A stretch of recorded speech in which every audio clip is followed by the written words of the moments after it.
বহুদিনৰ ইচ্ছা এটা পূৰণ হ'ব গৈ আছে। আজি আমি বাবাধাম যাব ওলাই আহিছোঁ আৰু আমাৰ ঈশানে আমাক আগবঢ়াই থ'ব আহিছে। অকল আগবঢ়াই নহয় দেই, একদম লাগেজ পাতি নি পূৰা ট্ৰেইনত বহাই থৈ আহিছে। চকুৰ আগতে যে আমাৰ ল'ৰাটো কেনেকৈ ইমান ডাঙৰ হৈ গ'ল মই পাত্তাই নাপালোঁ। ট্ৰেইনৰ জাৰ্ণি মানেই হ'ল খোৱা, গতিকে ঘৰৰ পৰা আনা মুখ কেইটাৰ পৰাই ষ্টাৰ্ট কৰিলোঁ। তাৰপিছত এয়া আহি গ'ল আমাৰ পেকেট লাঞ্চ, যিটো আমাৰ সংঘৰ ফালৰ পৰাই দিয়া হৈছিল।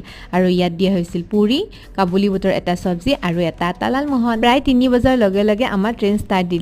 লগে লগে আমাক এখন কাৰ্ডো ডিষ্ট্ৰিবিউট কৰি দিলে আৰু তাৰপিছতে আমাৰ ভিনদেউহঁতে আৰম্ভ কৰি দিলে হিচাপ নিকাচ কৰা। মানে আমাৰ সৰু ভিনদেউ সংঘটোৰ ছেক্ৰেটাৰী হয়। এনেতে মোৰ চকুত পৰিল এজনী ছোৱালী, তাই এখন কমিক্স পঢ়ি গৈ আছে। মোবাইলৰ ৰংচঙীয়া পৃথিৱীখনে যে এতিয়াও কাৰোবাক চুব পৰা নাই জানি সঁচাই বৰ ভাল লাগিল। চাহ কফি লগতে ইটো সিটো বহুতো খাই আমি আগবাঢ়িলোঁ আৰু ৰাতি হৈ অহাৰ লগে লগে আমাৰ কম্পাউণ্ডটোত একদম আড্ডাৰ বাহাৰ উঠিল। টোপনি মাৰোতে 2 বেজিছে যদিও ভিডিঅ'টো কিন্তু মই এইখিনিতে শেষ কৰিম। অহাকালি আকৌ লগ পাম। বাই।